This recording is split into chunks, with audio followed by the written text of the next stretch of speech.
Broadcasting from the business capital of the world, this is the Podcast Business News Network. And welcome back. We're going to talk about something right now that I'm going to be bold and say could change your life, really could change your life for the better. And if you're one of those people that feel that you're stuck, like, I don't know why I haven't moved forward in my life, or I'm stuck in this relationship and it's not the best one, but I just don't know why I haven't changed that. Or maybe you keep meeting the same types of people and they don't serve you. It's called limiting beliefs. Potentially, that's what's happening. 2 words, limiting beliefs. And she helps people with that all the time with all different modalities, including hypnotherapy, energy work, and so much more. And she's back with us, Dr. Cecilia Cervantes from myquantumheal.com. Cecilia, welcome. How you doing? I'm doing really wonderful today. Yeah. Good to have you back. It's amazing that we learn so much about ourselves when we have you with us. And for a lot of people, they can't figure it out. Like, why don't I take the next step? Why am I afraid to move forward and get that job or accept that position or leave that job? Yes, fear comes into play. That's normal. But many times that fear is amped up from what's called a limiting belief. Why don't we explain that right there? What is a limiting belief? A limiting belief is something that, well, it does hold you back. It's something that you believe about yourself, and you may not be aware of it, that you don't believe that you're good enough, or that you can do certain things, or that you deserve certain things for yourself. And these limiting beliefs get instilled in you at a very young age, typically, when you're young, and maybe when you're even nonverbal, and you don't realize that that's happening. Hmm. And that could start as early as, 2, potentially, right? Even younger. And for those of you who believe this, it could even come from a past life or generational. It can be carried through generations. We are not good enough. You know, Hmm. I'm not good enough. Going to make one adjustment here. Your microphone sounded great a moment ago before we got on. I would just move it. Try it right there. How's that? Perfect. Good. Excellent. Yeah, I've heard that too about past lives, even when you're in your mother's womb, that you could have experienced or maybe heard something that you Yes. internalize something, and that has held you back literally from moving forward. Yeah, you could have internalized something that wasn't even meant for you, but you took it to be true for you.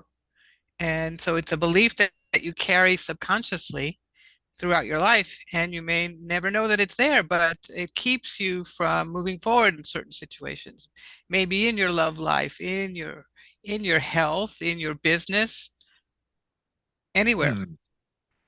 Is it safe to say that we all have limiting beliefs? We do. We all we absorb things throughout our life, and they can become limiting beliefs for sure. um, we are not always, feeling that confident about certain things that we do. Maybe we don't think we're smart enough. Someone may have told us along the way, you just can't figure it out. You're not smart enough, whatever. And we carry that with us. And we can never satisfy ourselves. Maybe we satisfy other people and say, oh, you're so smart. And you'll say, no, I'm not really. I wish I were smarter, but I'm not that smart. Hmm. It's like when you look at somebody and you admire them, and let's say you're an introvert, you're a more quieter person, a little reserved, and you look at somebody and they just bring it on. Everything's great. I don't worry about anything. Yeah, something comes up, I'll take care of it. I've got the courage, I've got the confidence, it's all good. But that doesn't mean that they don't have limiting beliefs otherwise. They could have a belief that body image, they may never talk about it, but they could have things holding them back. They could have personal issues that we don't know about. So yeah, I agree with you. I really think that somehow we all have limiting beliefs, whatever they are, and those limiting beliefs are literally limiting you from moving forward or doing the things you want to or feeling fulfilled in your life. When you take somebody back, and you've done it for me with timeline therapy, do people realize the moment in the therapy or the work that you do where the belief came from, the limiting belief? Does that happen at some point? Yes, it does. Or they realize that they have the limiting belief that, oh, that's really what's been there all along. Yes, they can discover when it happened, but it's something that repeats itself until you finally get it and move on. So the important thing is to realize that it's there. A lot of people have limiting beliefs around money. How many times have you heard that? You can hear what people's limiting beliefs by the words that they use about themselves. Like, oh, I'll never be rich. Well, why not? What's wrong with being rich? Well, money is dirty or money is evil. That's a belief. Yep. And then you never make enough money and you wonder why. Because you believe that it's an evil thing to make money. Let's look at that for a moment, centering on the money example. You could have heard from your parents, and this is a classic, depending on your generation, but I think we can relate to it, where you would hear, money doesn't grow on trees. You got to be careful. Don't waste your money. We can't afford that. Yeah, I'm talking as a kid. You're Right. in the store, Mom, can I have this? We can't afford that. Those things could be ingrained in you, and that's holding you back now as an adult from making money. And then you would say, the opportunity comes up for you to make money, and then you push it away, and you don't even know you're pushing it away. I think that's the the amazing part, that we're just derailing ourselves from Yeah. those limiting beliefs. Yeah, it's a kind of a form of self-sabotage. We fight ourselves. We can be our own worst enemy and not realize it. It's because of the beliefs we hold, and we keep ourselves from opportunities because of these beliefs. It's true. Yeah. How does it work when you take somebody back to that time where they have the aha moment and they realize, oh, okay, where do you go from there? Well, when they go there, they realize they get the learnings. It's like, what did I need to learn from this? Hmm. What did I need to learn here so that I can move on and then I can believe that I can make money if I want to make money, that I can be successful. It, without these beliefs, you can move on and you can be successful and you can have money and keep money and hold on to it rather than it running through your fingers. There are people who win the lottery, right? Millions of dollars. And within a year, all that money is gone. Hmm. They You never always hear the believed they could keep it. oh yeah, I was just gonna say, you hear those stories all the time where people are broke in a year and their life never turned out to be fantastic and amazing as you think it would be. These stories is more times, many more times than not, when people win or come into a lot of money. Is it because they derail themselves with that limiting belief? They do. They do. They may think, I'm not someone who's really meant to have this kind of money, and they may give it away, some of it. They may spend it all at once. They never learn how to manage money or handle money because they've kept away from it. They're afraid of it or whatever. And so they never learned that, well, you can spend some and you can save some and keep some for later on in life. And so that you always have it. Let it grow for you, let it work for you.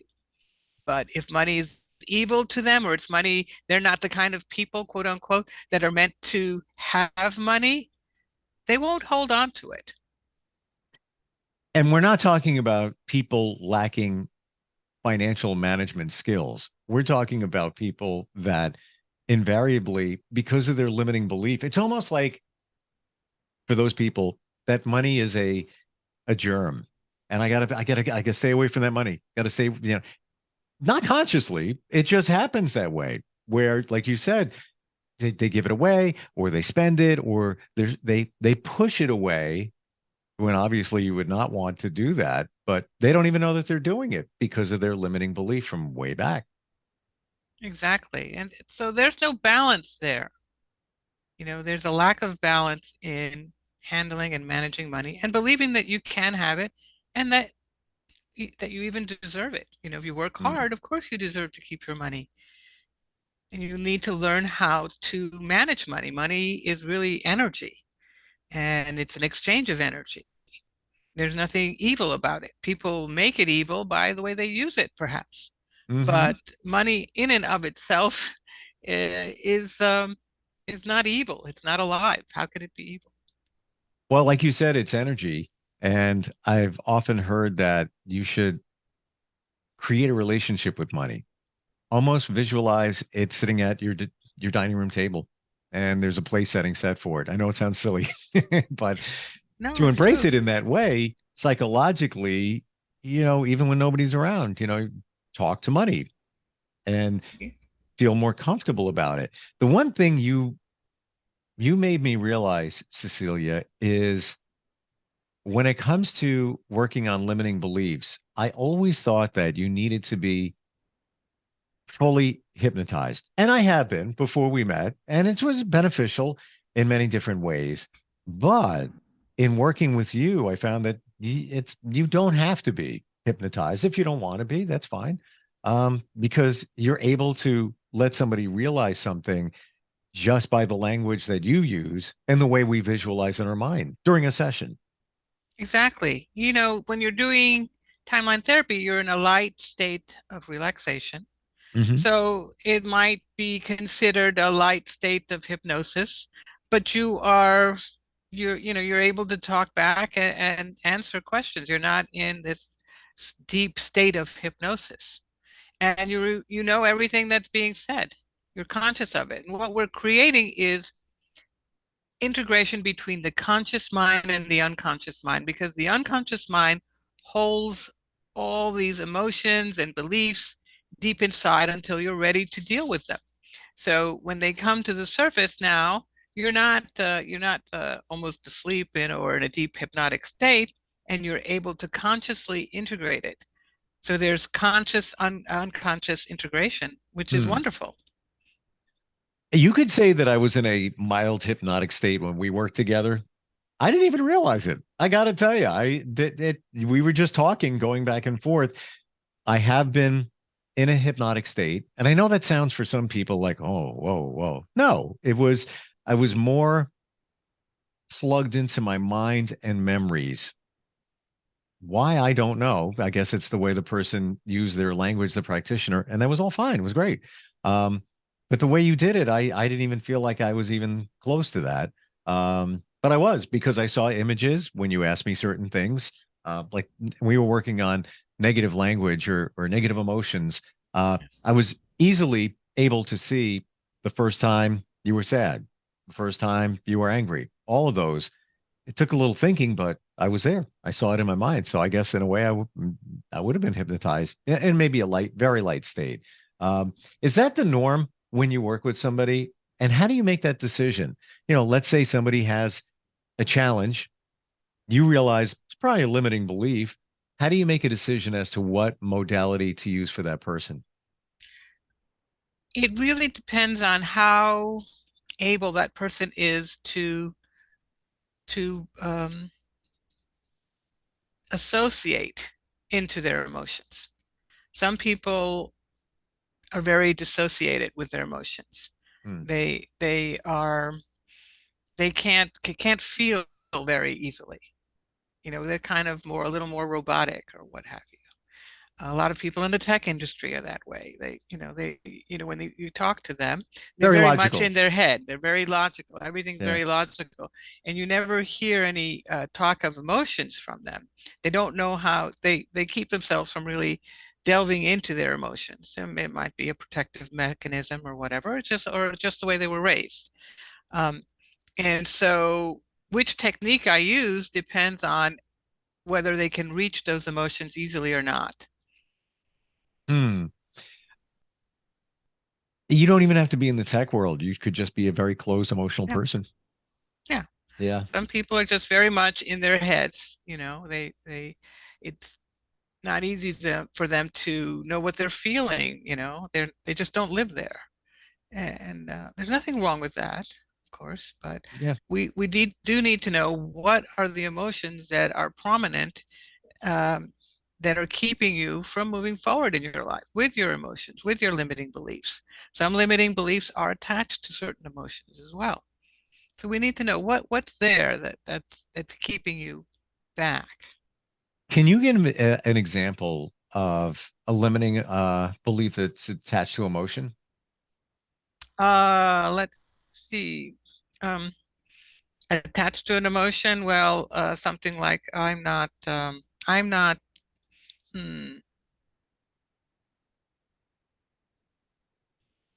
I'm not lovable, and that could be attached um, Hmm. to fear, fear of contact with others.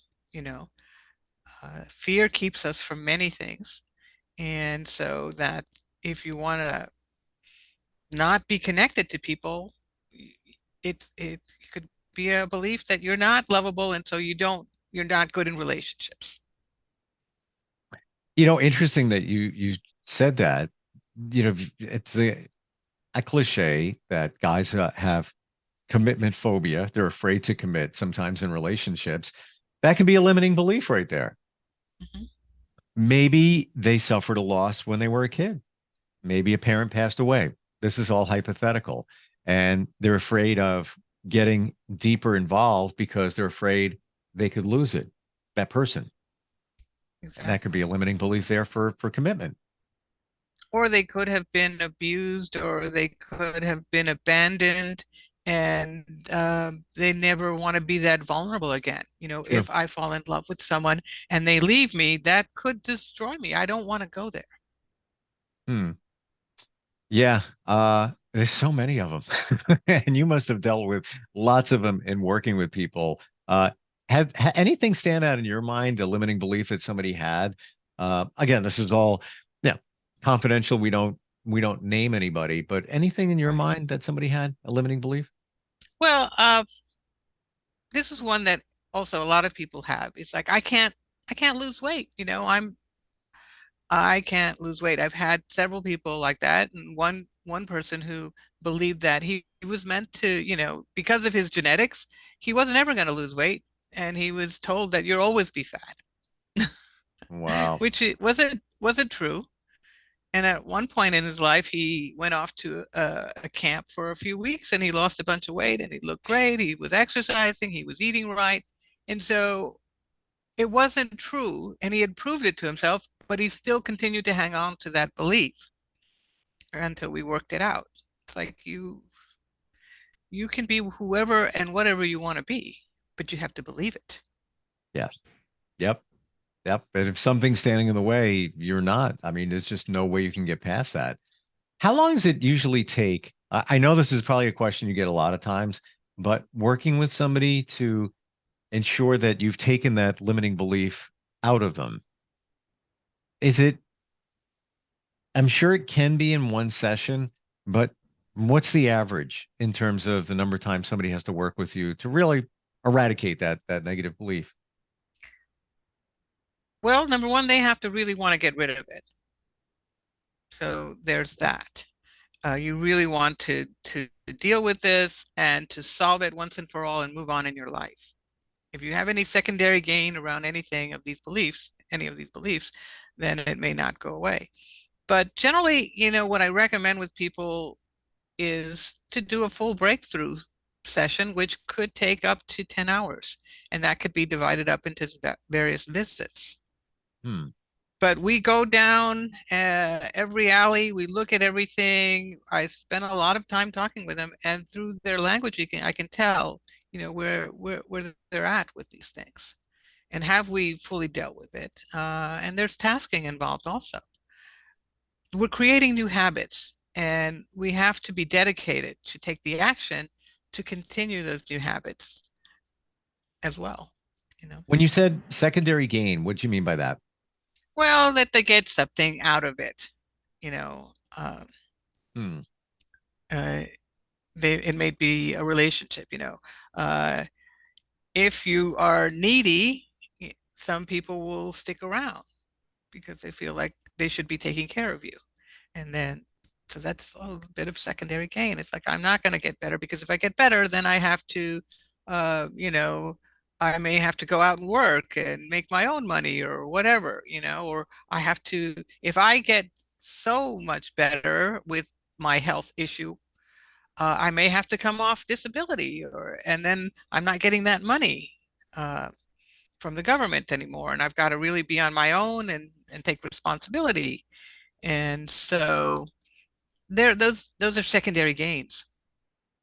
Gotcha. Okay.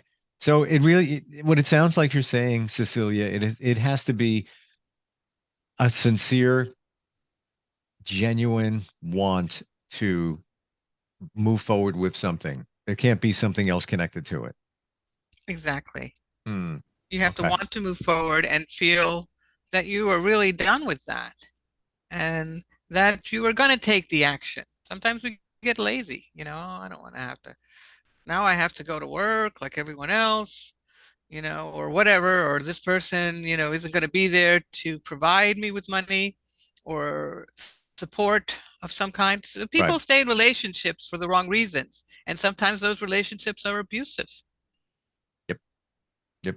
Same thing with somebody, like we talk about, somebody has a limiting belief that they can't make money. You could work on that and you could change their belief. But like you just said, if somebody turns around and says, "Man, I don't really feel like going to work tomorrow. I don't really want to work." Well, it's not gonna. You're not gonna make money. You'll you're not gonna make the money you want to make once you release that belief. You could take it out, but if you're not going to do the work on the other side, it's not like you're gonna open the mailbox and there's gonna be a check in there for you. It doesn't work that way. Yeah. Yeah, you have to take responsibility for your life and for everything that happens in it in order to move on. If you're going to live in effect of other things and other people, other situations, then you're not empowered. And you have to be ready for that empowerment, which carries with it some responsibility. What was the first modality that you learned when you realized that you wanted to help people? Uh, the first modality, Was it hypnotherapy? I learned some hypnotherapy, and I realized that it wasn't enough, that I really needed to go deeper. It's like, what are these things that are keeping people behind? Why do they have these emotions? Why don't they know what keeps them back? They tell me they know what to do, but they just don't do it. Why not? What's behind all of that? And so I realized I needed to go deeper, and I knew about NLP and I wanted to learn it for that reason. I said, I need to learn this. I've learned everything else. I've learned about acupuncture, herbalism, nutrition. I know what to tell them what to do, but if they still don't do it for some reason, there's something else there. Got it. Which gets us back to limiting beliefs, I guess. Yes. And negative emotions. It's like, Mm, why don't you want to move forward? What is keeping you? What in your mind is buried so deep you don't even know it's there? right. When you're taking somebody back to discover that, do they actually find it? Do they actually see the moment that they got that limiting belief? Does that often happen? It often does happen, and Okay. they may not find exactly the first time. Sometimes we have to go further back, but we don't do it in that. The process of going further back to really find that first belief is is, as you remember, in position number 3, where I kept sending you further back and further back and Oh further yeah. back, Oh yeah. because eventually you get to that first event. We Yeah. don't always notice it, but something comes up, and we think, well, that was probably the first thing I remembered, and we're still kind of in our head, but we are really dealing with the unconscious mind.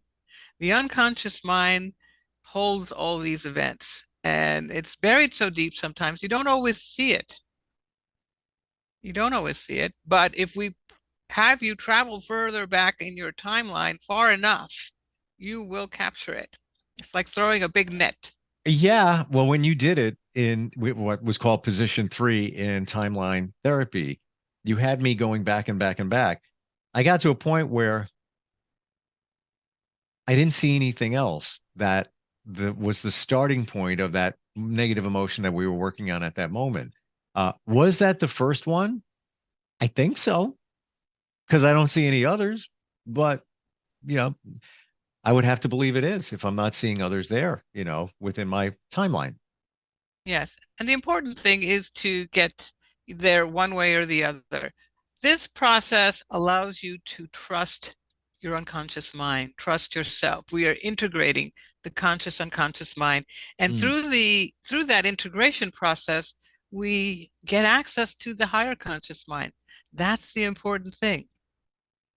I got to tell you, it was kind of fun in that I was challenging myself to see how far back I could go in terms of trying to find that emotion that you told me to look for the first time. It was a challenge, just thinking, okay, I see myself as a kid at this age. I see myself there. Now I'm all the way back. I even saw where I was growing up, place I was living in at that time. Very visual, very vivid. But yeah, I always wondered, did I go back far enough? Because that's the pinnacle moment. And I guess we should share with everybody, once you remove that moment, all the others go away. We didn't say that, but that's the truth, Yes, right? because they're all strung together Yeah. under a subject, like all the anger, all the sadness, all the fear, all the guilt. And so like a string of pearls, we just bust it up and they all Yep. fall apart. Yep. And it's not to say that, let's say you're working on anger, first time you felt anger, doesn't mean you're not going to get angry down the road, but you're going to deal with it in a much different way. Appropriately. Yeah. Manageable. And be in control of it. Because, let's say you went back to the first time you were sad. Now you might get sad because you had that belief of when it first happened. You react differently.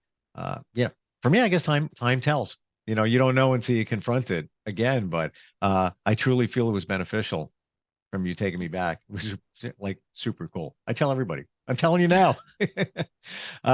If you want to get rid of those limiting beliefs, the stuff works, and it's not hard to do. It's not scary. It's actually very interesting. When you get it literally, I really mean this literally, when you get inside your head, she's not getting inside your head. It's your head. And the other thing is, we never even talked about those situations when I was a kid that I saw for the first time. You had no idea. But No. to me, that's the amazing part. During hypnotherapy, I describe those situations, different type of therapy, but yeah, very cool. MyQuantumHeal.com is the website. And Cecilia, always great talking with you. And this stuff, this is it. This is what everybody needs to know in terms of trying to figure out why they do what they do or don't do what they do, right? It changes your life and it puts you on a fresh path. Yep. And you're allowed to, you're able to unload all that heavy stuff that you've been carrying with you all your life. It lightens you up and allows you to realize that you can do whatever you want. And it's all up to you. And you're fully in control, not to say of your life, not to say that you weren't before, but your subconscious was really in control of you. And not always a good thing. Not always a good thing. Not always a good thing. And then you want to develop that relationship with yourself and that trust in yourself. Yeah. Yeah. And you get it when you're more connected with yourself through these different modalities. Cecilia, thank you so much for being here. Appreciate it. And looking forward next time we talk. Are you looking for even more of the podcasts and hosts that you love? The Podcast Business News Network is proud to announce that you now have even more ways to listen live. Check out the MyTuner Radio, online radio box, and Simple Radio apps on iOS and Android, or find us online. Search for Business News Network on mytuner-radio.com, or search Podcast Business News Network on streama.com and onlineradiobox.com/US. Take your podcast on the go and don't miss a minute of the action.